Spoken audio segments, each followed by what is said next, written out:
जननीं शारदां देवीं रामकृष्णं जगद्गुरुं पादपद्मे त्वा श्रुत्वा प्रणामामि मुहुर्मुहुः। ঠাকুর শ্রী শ্রী রামকৃষ্ণদেব এবং শ্রী শ্রী মা চরণে শত কোটি কোটি প্রণাম জানিয়ে আজকের এপিসোড শুরু করছি। নমস্কার বন্ধুরা, আপনাদেরকে স্বাগত আমার এই চ্যানেল সিম্পলি সঞ্চিতাতে। যারা আমার চ্যানেলে নতুন বন্ধু সেসব বন্ধুদের উদ্দেশ্যে বলছি, যদি আপনাদের আমার এই চ্যানেলটি ভালো লেগে থাকে তো প্লিজ লাইক শেয়ার সাবস্ক্রাইব করার রিকোয়েস্ট রইল। শ্রী শ্রী মা সারদা দেবী 1260 বঙ্গাব্দের 8ই পৌষ, ইংরাজি 1853 খ্রিস্টাব্দের 22শে ডিসেম্বর বাঁকুড়া জেলার জয়রামবাটি গ্রামে কৃষ্ণা সপ্তমীর শুভ লগ্নে জন্মগ্রহণ করেছিলেন। শ্রীমার পিতার নাম ছিল রামচন্দ্র মুখোপাধ্যায় এবং মাতা ছিলেন শ্যামা সুন্দরী দেবী।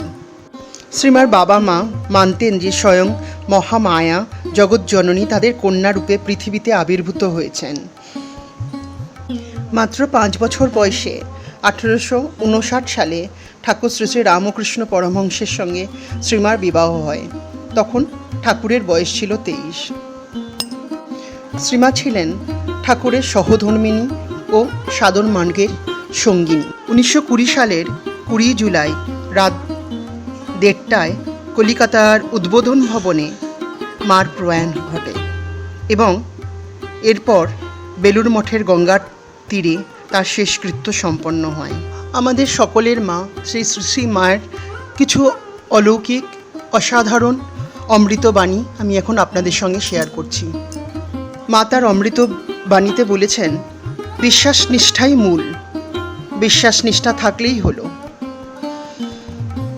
মা আরও বলেছেন, যেমন ফুল নাড়তে নাড়তে ঘ্রাণ বের হয়, চন্দন ঘষতে ঘষতে গন্ধ বের হয়, তেমনি ভগবত তত্ত্বের আলোচনা করতে করতে তত্ত্বজ্ঞানের উদয় হয়।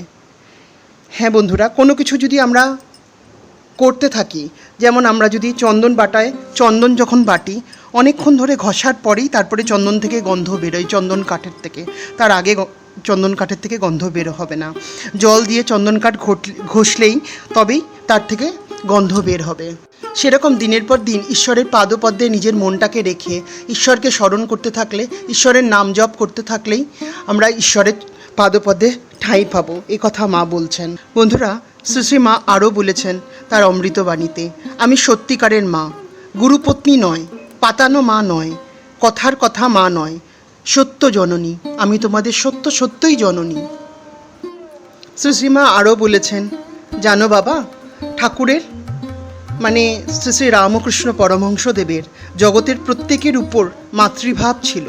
সেই মাতৃভাব জগতে বিকাশের জন্য আমাকে এবার রেখে গেছেন।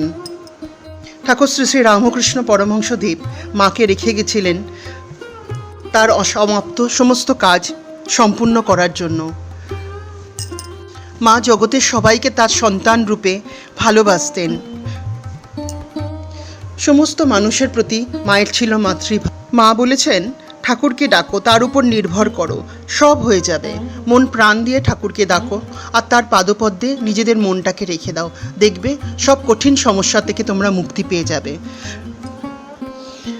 তো বন্ধুরা, এই কিছু ছিল শ্রী শ্রী মার অমৃতবাণীর থেকে কিছু উপদেশ, যা আমি এখন আপনাদের সঙ্গে শেয়ার করলাম।